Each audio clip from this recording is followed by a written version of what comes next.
Welcome, guys. We've got a special podcast with somebody I highly respect, Riley Gaines, almost to say who is standing in the right. And if you disagree with that, which you're entitled to disagree with that, that's okay. That's America. That's your First Amendment right. But to even be painted as controversial now in certain ways, that's ridiculous. Beyond, yeah. To put it lightly. Well, so Riley Gaines is well known, probably the most prominent women's activist for keeping women's sports female, as it says on her t-shirt. But, first off, I told Riley before we started here, we've been up for about 4 days. My wife just powered through one of the most amazing things I've ever seen. And I've had 2 children before, but I wasn't really there for their births just due to the combat deployments. And I've never seen anything like that, like just changed my world. How difficult birth is. That's the power of women. Your wife's a warrior. Changed me. We had a little girl. She's in the NICU right now. She's going to be okay. But thank you for joining us. You're on your tour right now, hitting college campuses. That's right. I am. First of all, congratulations to you. Your little baby girl. That's exactly what this fight is about for me personally. But yes, just started the Take Back Title IX college campus tour. Getting on college campuses. Last year spoke on 45 different college campuses. Starting that up, starting right here in Texas. This is day one. How many universities? 17 this semester, and we'll go on to do many more next semester. So day one, but super exciting stuff. It's pretty cool to be able to get on these college campuses. Oftentimes, like tonight at UT Austin, really putting yourself into the belly of the beast, I think is really the best way to describe it. But what I've seen in doing that, I'm talking Harvard, Princeton, Cal Berkeley. That's enemy territory. Oh, that's enemy territory. So you think, but what I've noticed in doing that is there are so many students and community members, for that matter, who are so excited. It's like they're desperate to hear the truth. I really don't say anything overly profound. It's just kind of matter of fact, like you said, really common sense stuff. So really cool to be able to engage and mobilize and equip my generation, younger people. It's certainly a whirlwind, to say the least, but a cool opportunity. What is the format of how these go down on universities? I'm assuming it's probably 1 to 2 hours. Yeah, they'll typically have like a rented out auditorium somewhere on campus. I'll speak for maybe 30, 40 minutes and open it up for questions. And that's fun. It's interactive. You get people who, are there in support, who have, really inquisitive questions, want to be called to action in some way, and then you get questions from people who disagree with you. Varying levels of disagreement. Some people who maybe initially disagreed but come with an open mind, and then of course you have some who were never going to be convinced, no matter what I said. So it's a fun way to be able to interact in that way. And what I've realized is there's really no way that you can trip me up on this topic specifically. You just can't. There's nothing someone could say to me that would make me say, you know what, you're right, men do belong in women's sports. Nothing. It is almost, to me, this is a moral issue of right and wrong, but it seems like it's become a total partisan issue between blue and red. Is that probably pretty accurate? Definitely accurate in terms of how it's represented by the media and how our elected officials are voting, federal level, state level. That's fallen almost entirely on party lines. Take, for example, Representative Stubbe in Florida. He introduced the Protection of Women and Girls in Sports Act in the U.S. House, which 219 Republicans voted in favor of, and all 230 Democrats, every single last one of them, voted in opposition of protecting women and girls in sports. But I'll tell you what's unique. That's how it's portrayed, but the reality of it is this really is a unifying issue. 90, I would say it polls at least 80%. That's what the most recent Gallup poll shows. But I would argue it's even higher than 80% of the general public agrees that men should not be in women's sports. Did you ever get to talk to any of those male Democrats that voted against it Of course. and say, hey, you've got a daughter. How can you justify I'll tell you what's crazy is I've had the opportunity to testify many times before Congress and the Senate, which you kicked ass, by the way. Thank you. It's unfathomable to me that a 23-year-old, recently 24, but 23 at the time, that I have to go to DC to sit in front of Congress, I mean the beating heart of the American Republic, and explain to them that men and women are different. And then to watch as they're on the other side of this table, and they have these super confused looks on their faces. But I'll tell you, I was before the Senate recently, and Senator Cory Booker, he came up to me before and he said, hey, look, I played football at Stanford. I totally agree with you. This is insane. And then he gets on the other side of the table and totally grills me. And I just remember thinking, you coward, you weak-kneed, spineless, morally bankrupt coward. But that's the reality of it. It's the system they operate in. If they go against the grain, then they're done. Which maybe, no, unequivocally, the system needs to change. Yes. And the fact is, this comes down to moral courage to me, that if my side is wrong, then I'm going to stand against all 200 of my party members and say, no, I'm not voting for this. But that's because you have a backbone. Yeah, and that's hard to do. But on a subject like this, it just doesn't strike me as like, no, this is not a hard subject. This is yes or this is no. And the whole thing of men and women's bathrooms, especially the whole YMCA debacle with supporting men and women's bathrooms, and you're talking about teenage girls. It's sick is what it is, really. And I can speak to this, the locker room aspect in particular, given what we dealt with, to kind of set the scene, a 6'4" man who is fully naked, fully exposing himself, fully intact with male genitalia. And I mean inches away from where we were simultaneously fully undressed. It's feelings of, it's awkward, it's embarrassing, it's uncomfortable, it's humiliating. It Privacy. Was innate for us as women to cover ourselves when we heard a man's voice in that locker room. But really, it was feelings of violation. It was an utter violation and betrayal. That's how I felt. I felt betrayed. I'll never forget that feeling, because my university, the NCAA, these were organizations and institutions that I loved, that I trusted, that I believed had my best interests as an athlete, as a student. But they didn't. They didn't care about me. The message I got loud and clear was that I existed to validate the feelings of this man. Who cared about my feelings or my privacy? Make sure the man feels comfortable and included, and don't you dare question it or oppose it or else. I want to hold on to that one, because that one is powerful. I want to talk, you're probably tired of talking about the Leah Thomas incident, but I do want to hit on that. Before we do, people rarely get to know the person leading up to that incident that became a igniting spark for where you're going in life. But where were you born, raised, family? What did your parents do? Nashville, Tennessee. I'm a proud, lifelong Tennessean. There's not a lot of us that are native anymore, because all of you Californians are making your way over to Tennessee. You're realizing how wonderful it is. Stop it, please. But my family, many generations back, my dad, he was an SEC Hall of Famer. He played football. Went on to play in the league for a good bit. My mom, she played Division I softball. My oldest sister went to Ole Miss. She played softball. My brother is in college. He plays football. My youngest sister, she is 15. She is an elite level gymnast. She will go on to do, she's probably the best athlete out of all of us, to be honest with you. She'll go on to do incredible things.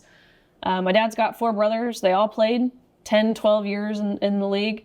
So come from a family of athletes, Super Bowl winners, really cool stuff. Underachievers. Total That's underachievers. What we are. I'm waiting That's what we are. I know it. So I come from just, you picture your typical Southern Tennessee, good old boy family. And that's what I came from. Church every Sunday morning, Sunday night, Wednesday night. My parents, of course, are still together. I'm so fortunate to have, you realize this when you get older. But I'm so fortunate to have the family that I do. We work out still together every morning. Me, my mom, my dad, my older sister, younger sister, my grandma. We work out together every single morning. And so it's a blessing. So when you graduated from Kentucky, did you move back to? I moved back home. What about values? Your first and foremost, before anything, I'm a Christian. Grew up, like I said, in the church. We would get grounded. Our dad gave us the option every week. He said, I'm never going to force you to go to church. I'm not going to drag you to the car, but if you don't come, you're grounded. Your phone's taken, all the things, which is a drag, right? When you're 10 years old and you're sitting in the pews and you're the youngest one in the congregation by at least 70 years. The amount of little visitor cards in the back of the pews that me and my siblings played tic-tac-toe or connect the dots or hangman or whatever game we could possibly play is definitely ungodly. But that being said, being a Christian first, my values have pretty much always aligned conservatively. I have a lot of people who, trolls on social media who will comment and say, this is what you voted for, these policies, don't come running back now. And it's like, no, I would have never voted for any sort of politician or policies that would have allowed what happened to me and my teammates and girls around the country at any point in my life. I definitely, kind of lit this fire under me, but always been Christian, which of course aligns conservative. Now, the church activities for a young person sound pretty on par. We grew up Catholic. So the sermons are so boring. Right. I disliked church. I don't want to say hated. Yeah. Disliked it as a kid. So highly recruited out of high school for swimming. Right. You chose Kentucky. I did. Full ride. Yes. I could have gone anywhere that I wanted to go, but I am biased. Having a family full of SEC athletes, the SEC is the best conference. Knew I wanted to stay in the SEC. Did not know I wanted to go to University of Kentucky. I thought I was going to be a Florida Gator, really. Ever since 6th grade, I got I had Florida shirts and attire. No one in my family went to Florida, but that's where I thought I was going to go. And I remember taking my official visit. Of course, you get your visits. I picked where I was going to go. I took my trip to Florida. And I'm on campus. I don't know if I had just worked it up in my head to be something different than what it was. And I was enjoying my time, but it didn't live up to the hype. And I remember talking to one of the support staff who was kind of assisting us and walking us around during the visit. And I asked him, I'm like, how do you know if you're at the right place? Because there's lots of pros and cons to weigh. He said, I'll tell you, we're going to go to a football game and we're going to take you on the field and you'll hear the fight song. The fight song's going to play. And if you get chills when that fight song plays, you'll know you're at the right place. And so we go on the field and the fight song starts to play. And I just remember looking around and thinking, why is everyone doing this? This is the most bizarre thing I've ever seen. And orange is objectively ugly. I don't look good in orange. I'm not going to this university. But I'll tell you, I was this coach at Kentucky. I was not interested in Kentucky at all. I thought the only things as a Tennessean that came from Kentucky were like meth and Mountain Dew. Was not interested, okay? But this coach, whatever the official date was, either June or July 15th, where coaches could start reaching out. I'm talking 12 o'clock on the dot, midnight. I get a call from this coach. And again, I let it go to voicemail. But he incestually sent me emails and texts and voicemails and calls. And finally, I was like, you know what? Maybe I should take a trip here, an unofficial visit for that matter, just to get him to stop pestering me. My boyfriend at the time, who's not my wonderful 6'4", really cute British husband, who now living in Nashville has this awesome country British accent. When I met him, I'm like, are you from Louisville? Yeah. Or I'm sorry, I'm not Louisville, Louisiana. Louisiana, They it's like a laughing. Cajun accent, right? But my boyfriend at the time was a big Kentucky fan. And so I thought, I'll just, we'll be able to go to a basketball game. This was before Kentucky was losing to like the Peacocks, the St. Norrisburg Peacocks or whoever it was. I thought it'll be a cool little like girlfriend thing to do to take him to a basketball game. But I'll tell you what, I fell in love with the university. I fell in love with the team, and that coach who was pestering me became my best friend all 4 years I was there. The resources that they poured into us outside of athletics and academics, into our service, into us as people. I mean, it was the best place that I could have gone. And we were really successful as a team there. Won SEC championships. We beat Florida every year, just saying. Finished, top 10 in the NCAA. We had a very good career at Kentucky. And loved the university outside of Loved it. We dealt with competitive COVID athletics. during my college career, which You were was one of those, huh? Oh, and it was miserable.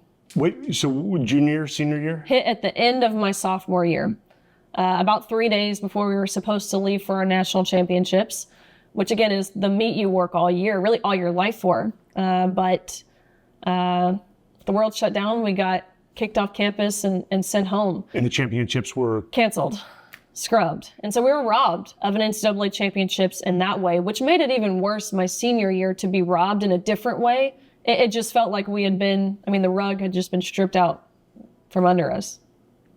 Yeah. Well, I'm glad you enjoyed it. Kentucky is, what's the town? Lexington. Lexington. I knew that. Lexington. We've got all the... A lot of fun. Like I said, I really did. I thought Kentucky was filled with those Appalachia mountain people, but I found out they also have horses and bourbon, and I do like those things. So it was great. It was the best. Louisville's a great place. Yeah, very, come on. very close to the Louisville Metro Police Department. Good people. No doubt. So, you work your you work all 4 years plus your high school and all the time you put in. You get to the NCAA championships. You win, tied, with a 6'4" male, which is awesome, by the way. Kind of embarrassing for him. It actually Couldn't is. even beat me. How tall are you?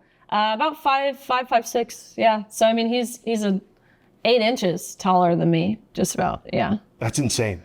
Well, and not even just that. If you look at him on the block compared to the rest of us, his feet take up the entire. Yeah. It just is. It was the most absurd visual. Whether you're a swimmer or not, you didn't have to be a swimmer to look down and understand. He stuck out like a sore thumb. And not even just his physical appearance, watching his stroke compared to the rest of us.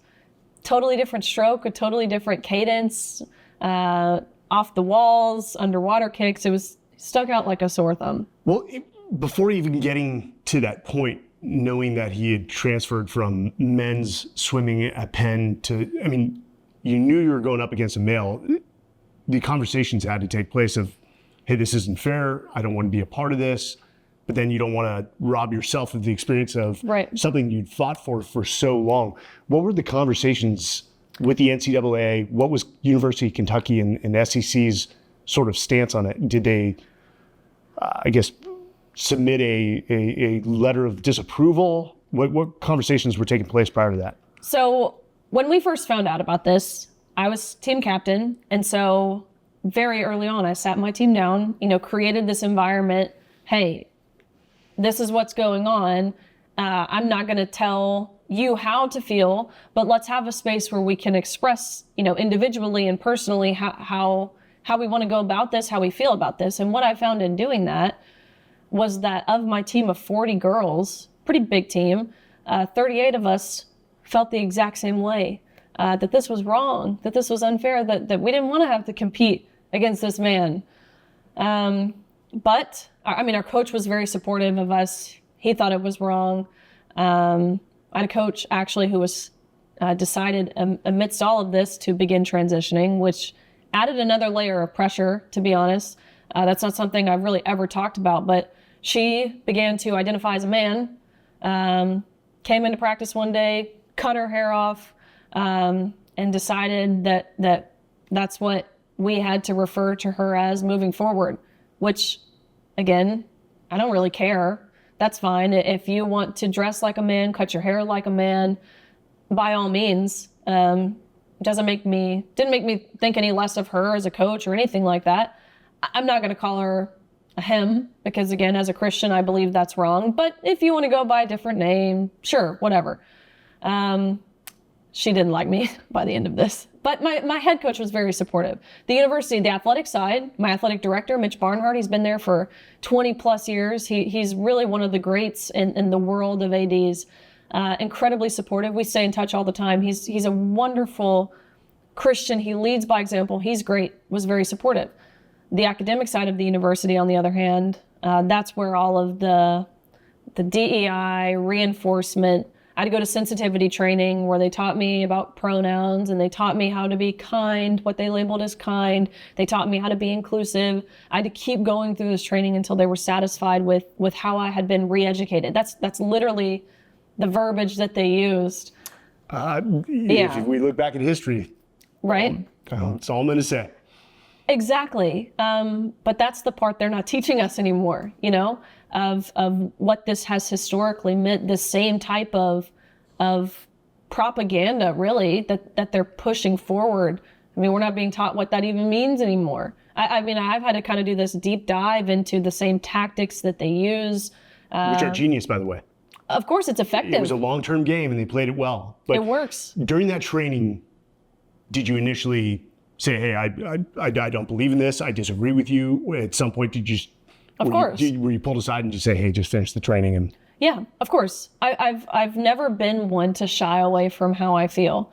I will say for a while, it worked on me, even as someone who like I said, I've always been a leader. I've always stood up for others, especially my friends, my teammates. I've always been that advocate for them. But even still, I never believed it. But there was a part of me that was kind of like, is it worth it to even push back? How about we just go along to get along and it's over in a few weeks and we move on with our lives? But then once we got to that national championships, I was overwhelmed with guilt for even thinking that. I really was. I felt responsible. Interesting.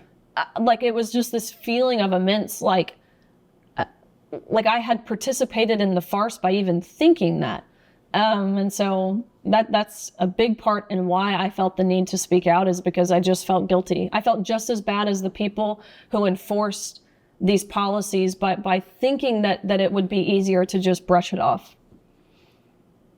When the incident goes down post-race, again, you talked about you had faith, and we're all designed to respect authority. NCAA of course is an authority figure which you trusted. As this is going down and they tell you, hey, for media purposes, Leah's going to get to hold up the trophy, yours will be sent through the mail. Was there, I mean, it must have been a whirlwind, almost just completely overwhelming to the point where, I don't know if you resisted, you may have. How did that all go down? And how were you feeling in that moment? Yeah, I think back to that. And like you said, we tied. So we went the exact same time down to the 100th of a second, which is pretty crazy when you're racing for, a minute and 40-ish seconds and not even 1/100th separated us, which you can't tell me that's not divine intervention. But anyways, we go behind the awards podium. Like you said, the official says, hey, great job, you tied. We don't account for ties. We have one trophy and we're going to give that trophy to Leah. Riley, you don't get one. Sorry. But we've been advised, when pictures are being taken, it's crucial that the trophy's in Leah's hands. You can pose with this one, but you have to give yours back. Leah takes her trophy home. You go home empty-handed, end of story. And you asked me how I felt. I just remember having just competed. Of course, my heart rate was still high.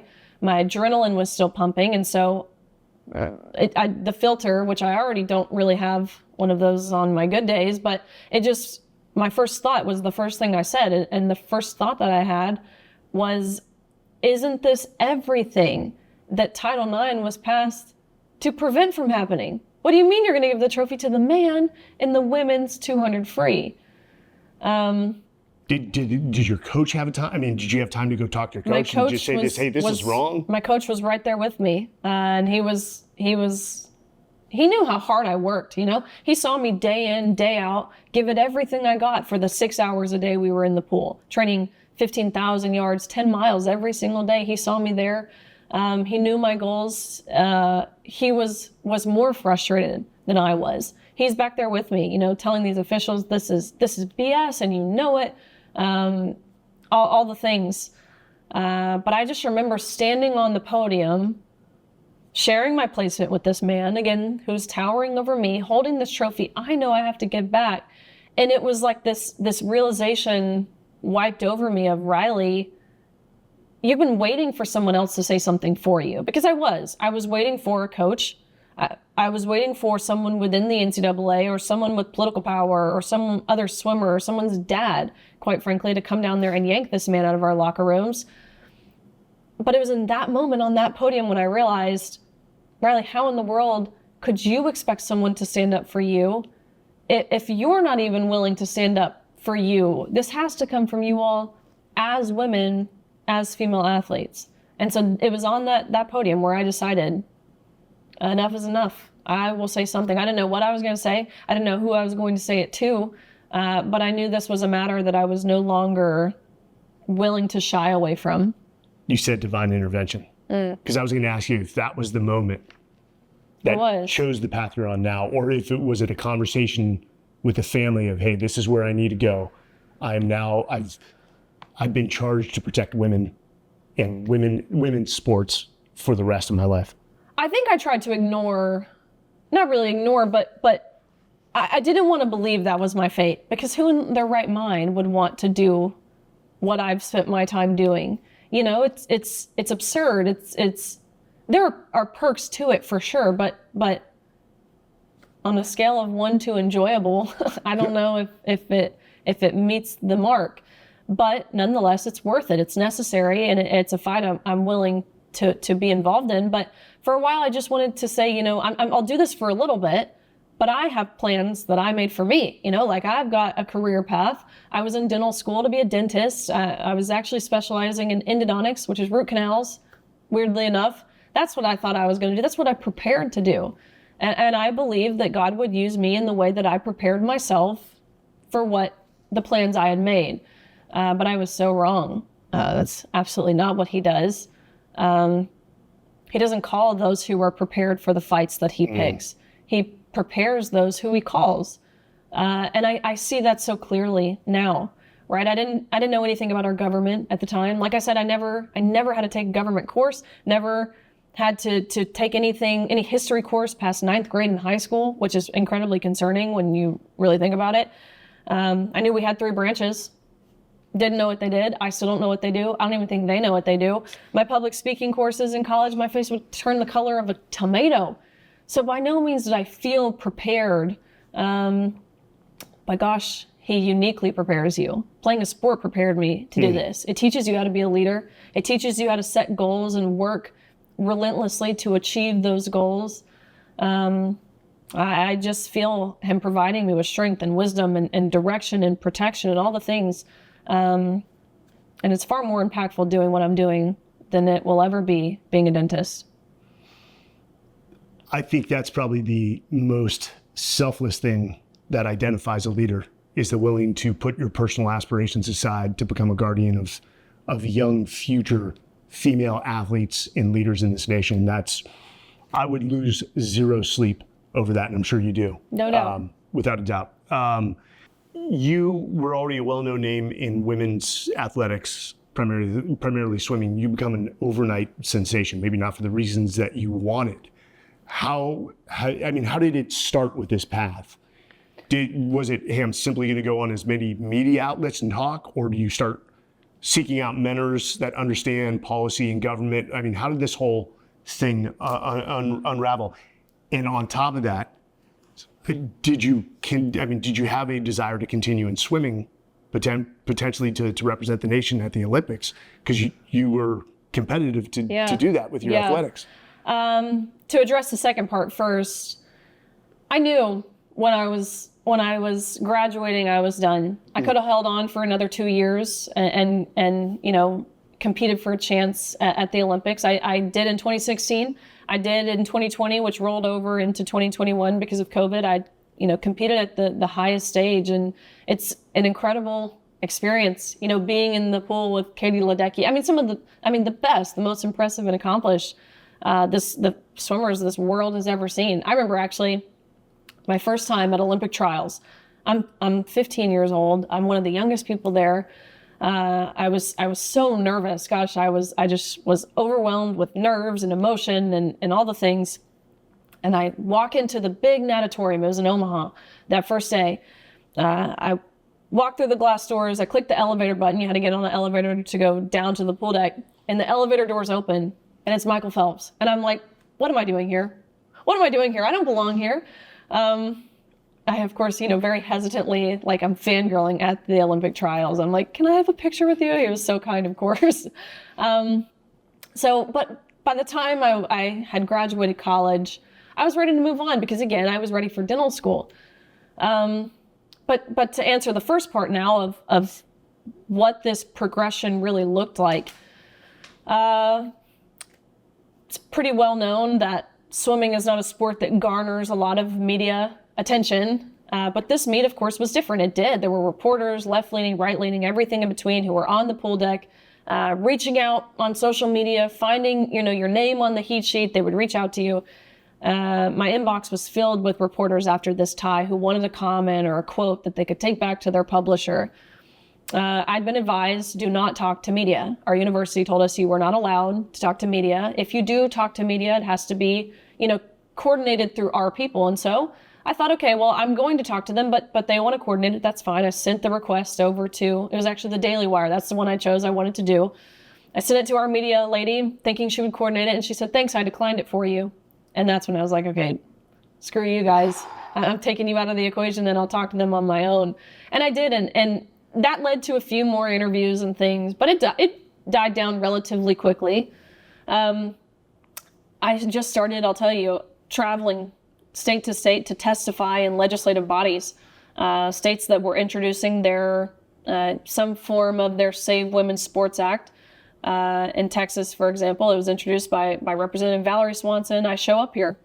These people are like, who are you? You're not with some sort of outside group. What are you doing here? You're not from this state. Your testimony is so impactful, but who are you? And that's just what I started doing. And that's when I think it started to gain traction a little bit. And since then, it's just been full speed ahead. Were you prepared to become the face of this movement, which undoubtedly, unquestionably, you are the face of this movement? I don't think you could ever be fully prepared for all that it has entailed, both good and bad, right? In terms of the negative, which I could care less. At first, it was hard to read some of the things. I could care less now. Transphobic means nothing to me. They'll call you, any name under the sun, you bet your bottom dollar, I've been called it. I realized these things people were commenting, it was coming from people with no profile pictures. They wouldn't attach their name to anything. They're just losers is what they are. People who would say, your hair extensions look bad. I'm like, this is my real hair. I think that's a compliment. That's what you got? Yeah, right? Yeah. Or people who would say, maybe you should have just trained harder. Maybe you should have just swam faster. It was Keith Overfield. Oh, gosh, that guy. Overman. He's a quack. Beyond. But the gall to put that statement out there. Right. Have you ever come face to face with him? I wish I would come face to face with Keith Olbermann. Well, let's make that happen. Sports Illustrated. This is, hey, I like this. This is a public, we should have like some sort of fundraiser charity. Whoever wins in a race, me and Keith Olbermann are going to race, except he can't wear a Speedo because that would tarnish everyone's eyes and brains. But a race, and whoever wins gets to donate the proceeds to the charity of their choosing. So Keith Olbermann, you heard it here first. That sounds like a challenge. It is a challenge. Okay, well, we're going to clip that one. Done. So prepared for the bad, I don't think you can necessarily be prepared, but also the cool and good things that have come from it. I've been able to travel all over, to meet some of the most amazing people and leaders. I've spent an ample amount of time now with people like President Trump and just the coolest people you could possibly imagine. And the impact you get to have, right? It really is remarkable over these past 2 years, what we've seen. Now, currently, working with teams and presidents of universities and athletic directors in the Mountain West Conference as it pertains to volleyball, and really just encouraging and providing support to these teams that are forfeiting their game and their match against San Jose State University because they have a male on their team. So to be able to have that sort of impact and to inspire others is it outweighs all of the negative 10 days out of 10. For the viewers, listeners, within the past, I think, week, 2 universities within the Mountain West, both 4. Boise, Wyoming, Southern Utah, Utah State, have all chosen to forfeit their matches to San Jose State, which has a transgender female on their team now. A man. for clarity. It is confusing. There we go. Gosh, Thank you. It's they deliberately make it confusing. But that's a great point. Like, I'm conditioned now because I just don't want to deal with people's, let's say, bullshit. I just don't want to have the conversation. And I do want to make a point. You said earlier, hey, let people be people. Do your thing.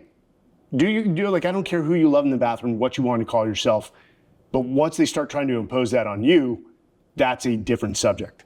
Absolutely. Absolutely. And that's, again, people will say all the time, they'll say transphobic or that I'm anti-trans, but to be very clear, I'm not anti-trans. I'm, in the sense of a biblical worldview, I'm pro-trans because they're human beings, right? Mm-hmm. Like I am pro-humans, okay? But what I'm not is someone who is going to be steamrolled and told what I have to accept or celebrate. I can acknowledge every single human being as a person who has the same rights that I do, which is the rights to fair and safe competition. And that as women, we're being denied those things. And so again, to be very, very clear, my stand is not anti anyone or anything. It is pro-woman, it's pro-reality, it's pro-fairness, it's pro-safety, it's pro-equal opportunity. What the intent of Title IX was in its origin. You talk about impact, you're having impact on a exponential level. Is there a specific moment of some father or mother or young girl reaching out through a letter, email, that sits with you, like that one story that sits with you? You would just about die if you saw the messages I got on a daily basis. I can think of a few that have really stuck with me. One in particular, because it ended up gaining pretty national attention of these. There were 5 middle schoolers. So, I mean, these are 12-year-old girls in West Virginia who had to throw shot put against a boy. You know, they're reaching out to me, what do we do? And I will never forget one of the girls in her we were communicating over Instagram DM, and she messaged me and she said, "Are we not worthy of calling ourselves champions?" And I just remember like reading that and thinking to myself, it's so sad that these 12-year-olds, they're 12 years old, and that's the message they're receiving loud and clear, is that the adults who were supposed to be protecting them don't think that they're worthy of being, called champions or in first place. They have to fight for second because a man wants to, or a boy in this case, is going to be deemed the champion. And I just remember thinking, like, how brave, how courageous, how tragic that these girls have to be able to take that stand for themselves. But they did. They got in the circle, right? They had their shot put, they geared up like they were going to throw, and all 5 of these girls walked out and they said, we're not throwing against this boy. So that's one case in particular. I remember at that NCAA championships, actually, there was a girl who came up to me. She swam for NC State. She's their most decorated swimmer of all time, 31-time All-American. She's incredible. And I'll never forget, she came up to me and she was like, "Riley, like, I am so excited. I found somewhere else to change. It's the janitor's closet." And she was smiling ear to ear.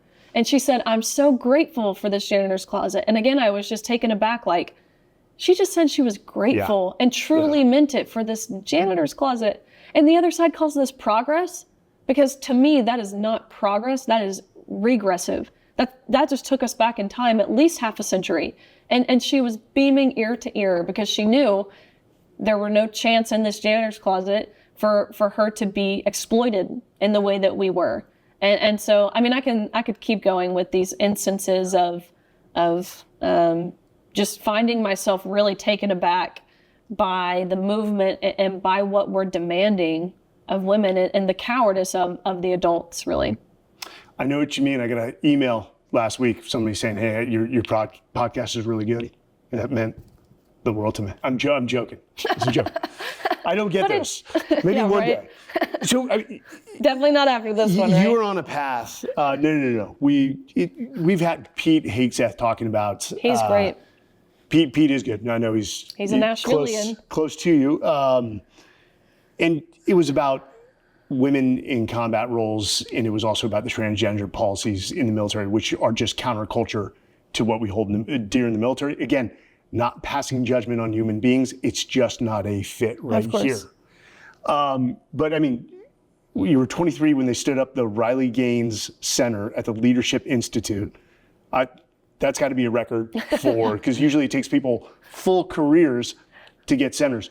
What is the overall purpose that you want to achieve there? Yeah, no, it's wild to again think about having the Riley Gaines Center, being a national best-selling author now. That's crazy. Producing, I'm an executive producer on a big Fox special. I mean, absolutely insane stuff. But the Riley Gaines Center, super duper cool. It's again been something that's had real and measurable impact. It's what's putting me on these college campuses. That's done through the center, and so it's been really effective in mobilizing and spreading awareness to the youth. Training. We offer many training programs, which is pretty cool. We just launched a new Title IX training. So many people don't. I didn't know what Title IX was, what it really did. I took it for granted, for sure. So we just launched a new Title IX training. We have all kinds of different media trainings and how to write a letter to your administrator types of trainings and really great stuff, providing, again, resources and support to those who find themselves in a position of something like what we face, or even people who just want to be proactive about this stuff. And so that's been great. We have lots of different initiatives like Project Boycott, which is a bit of a play on words because boycott. And being able to, again, provide support for those teens or girls who don't want to compete against boys, letting them know you don't have to. A lot of times their universities tell them, you have to, you'll lose your scholarship, just like they told us. It's all fabricated. It's all a lie. They can't do that, just like they did with COVID, really, in terms of how they manipulated situations. So that's great. We're about to have Real Women's Day, which is on October 10th, which is the 10th day of the 10th month, which in Roman numerals is XX, which if you took biology 101, are the female chromosomes. And so Real Women's Day, we're sending out activism kits all in 48 different states. And so what this is, it's a big net like they use in baseball, and a ball and a gun, a little speed clocking gun. And it's an interactive way, a big whiteboard to be able to, you tally the speed of men versus women. And it's a fun way to prove what I have made myself blue in the face saying, and that men and women are different. So you may be blue in the face, and not to overly praise you, but it's being heard. With that, you've again, NCAA, and I don't care what they say, champion, best-selling author. You just said you've got your special TV series on Fox. You've done all these things, a Leadership Institute at the age of 24. Do you know where you want to go? Where's Riley Gaines going? Or are you just still sort of putting the dots together as it goes? What I have realized is anytime I try and make a plan, it just is just out the window. And so I feel like I'm just taking it day by day and really leaning in and trusting and listening to God, letting him be a lamp unto my feet and a light unto my path, And so I pray about it daily. I hear all the time from politicians, they say, I never thought I was going to do this, but I just felt called by God, and I just pray to God. I'm like, don't call me to politics, please. I might have to ignore you if you do that. Because I'm not that crazy yet. Yeah. So, yeah. I would think you, you have to be a little bit. Would you make that decision if you feel it's the right path forward to enact potentially? change? I'll never rule it out, but I mean, I've had to see some. People say, Yes. "Oh, it's corrupt." Yeah. It really is corrupt, and even on our side, even people with R's by their names, they're oftentimes our worst enemies. So, having kind of seen this firsthand, I'm like, oh gosh, I don't want to be a puppet on a string like a lot of these people are, especially in DC. On October 10th, where will you be for Wednesday? I will be actually speaking at a university in California, Cal Poly. So very excited for that. But we've got, last year it was read into congressional record on the floor by Representative McClain that Real Women's Day will be declared a national holiday. Senator Blackburn read it on the Senate floor. So lots of movement in DC on this day. Some different events and things there. Ambassadors at the center, other women really who have been impacted by the movement in a similar way. We'll be speaking on other college campuses. So very exciting stuff. You've got a lot on your plate. Again, you're going to be on the road for what, 30, 60 days over this next? That's it. Exhausting. Well, Riley, I can't thank you enough for joining us. I can't thank you enough for what you do on behalf of both my daughters and all the daughters of the nation. Keep doing what you're doing. And if people want to send criticism your way, hey, bring it on. Yeah, bring it on. Join the many. My X is Riley_Gaines_. You can check out the RileyGainesCenter.org if you have kids in college, hopefully coming to a college campus near you sometime over the next month or two. So you can check that out there. But really, I just want to thank you. Thank you for this opportunity. Super cool. But also for your sacrifice and your service, because that's really what bravery is. I get called brave all the time. It blows my mind. It's people like you who are brave, and we appreciate you. So thank you. Thank you. I appreciate that if you met the guys I served with. If there wasn't much sacrifice. Nonsense, putting up with a lot of nonsense. But no, hey guys, we will drop all those handles. Do me a favor. Go follow Riley on those programs to keep up to date with what she's doing, especially if you're a mother or a father that has a daughter. This is just right and wrong, bottom line to me. And, bravery comes in all different forms. And what I found is there's no deficit of physical courage, but there is a total deficit of moral courage, especially to step up against institutions or systems that want to keep you quiet, and you're doing exactly that. Bring it on, right? Thank you. All right, guys. Thanks for joining us. Another episode of the Everyday Warrior podcast. We'll see you again.